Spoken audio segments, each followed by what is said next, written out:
Doc on the Run. We help injured runners run. Do I need to do ankle exercises if I had a plantar plate sprain? That's a great question, and that's what we're talking about today on the Doc on the Run podcast. Now, this morning I was on a call with a runner, and he has had a long history of plantar plate trouble. He had a whole bunch of different treatments, done time in a fracture walking boot, and then got worse when he started running a number of different times. So he was very frustrated.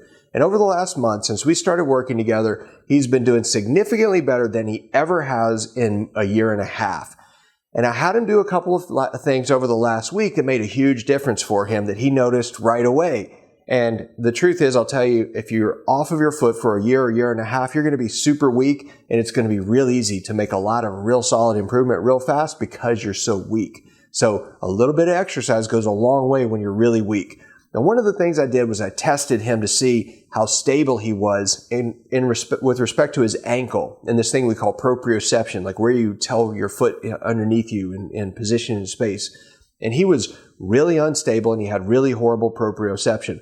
The reason that's a problem is that one of the things I worry about the most with plantar plate injuries when somebody starts running is not that they're going to just like grind it into the ground, but they're going to wobble and sway and load the plantar plate ligament and twist the toe asymmetrically in a way that can re-injure it really easily. And the best way to make sure that that is not going to happen is to make sure that you have good proprioception, that your ankle is strong and stable.